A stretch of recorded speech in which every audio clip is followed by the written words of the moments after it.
Abby, I can't believe that you would be part of a group that would almost be considered a bunch of mean girls. Listen, I'm a nice gal, but sometimes you got to be an a-hole now so you don't have to be an a-hole later. So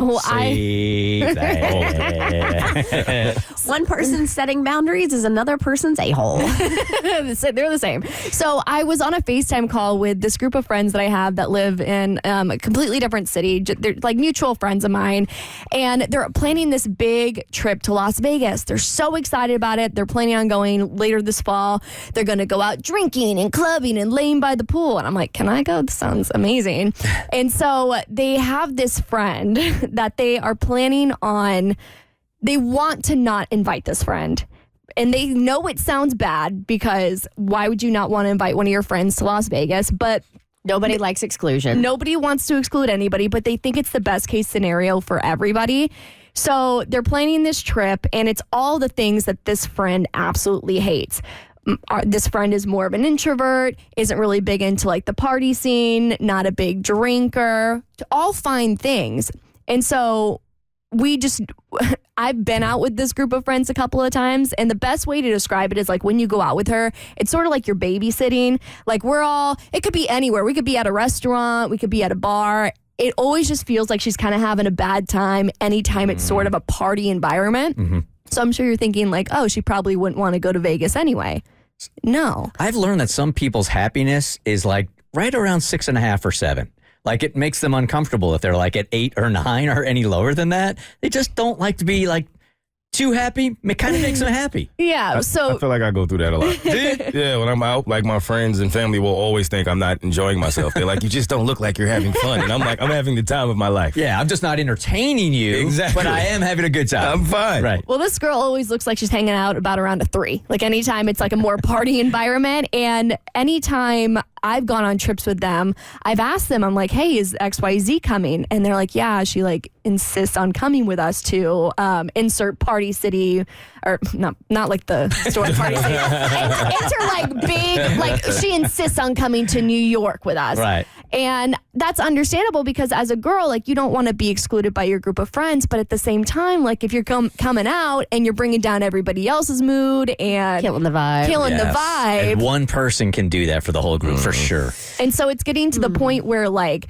they just want to not invite her so she doesn't have to have a bad time and waste her money on this trip, and everybody can have the kind of weekend that they want to have. Okay, so let me ask you this question. Will she really have a bad time? Because what I'm hearing you say is that it's not that she's having a bad time. She's just not expressing the good time the way you guys do. No, she looks like she's having a bad time. She looks. So if we're all, let's say we're at a honky tonk in Nashville and we're all dancing and singing to country music and she's over there sitting in the corner with her glass of water, I don't know. That to me looks like you're having a pretty terrible time. Can't drink water at the honky tonk. That's your idea of a bad time. Right. Yeah. Maybe that's her idea of a good time. Because I'm torn here and I totally get what you're saying. And I think just as I've gotten older, I refuse to let other people dictate how I'm going to feel. So if that's how you want to act, then if that's the vibe you want to put off, fine.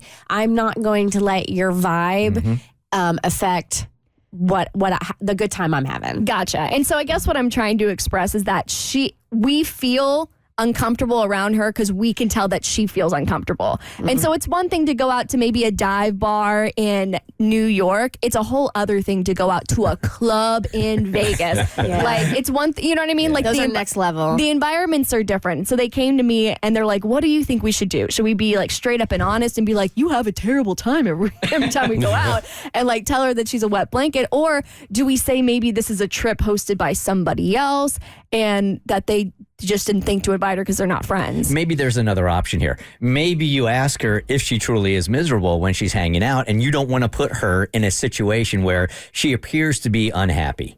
I think they've had conversations somewhat on that level before where they're like, hey, like, you don't have to come out with us. Like, don't feel like if coming out to bars isn't your thing, like, that's okay. And from what I understand is that, and this is going to make it sound like the right decision is to invite her on the trip. She says it means more to her to be included, which I understand. Like she doesn't want to be left out. That's completely understandable. But at what point, like, do you decide this is what my friends are doing and I want to be a joyful part of that and an active participant in that rather than just like showing up to show up. Because you want to be like, we do not want you to feel excluded.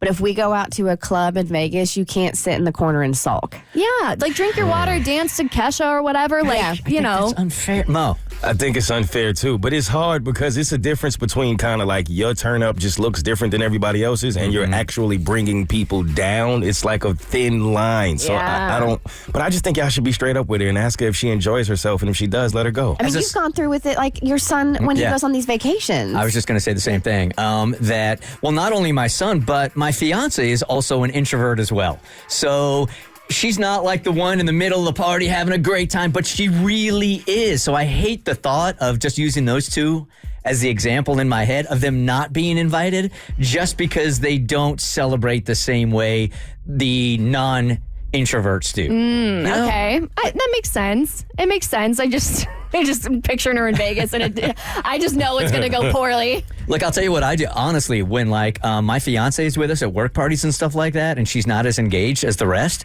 I have really like, I don't cater to her anymore. I hang out the same way that I normally would. She's an adult. I'm not here to babysit. If she wants to go, she can go. But if not, it doesn't affect me anymore. Okay, well, that's good advice. And maybe I'll tell him that she should just come and sink or swim, baby.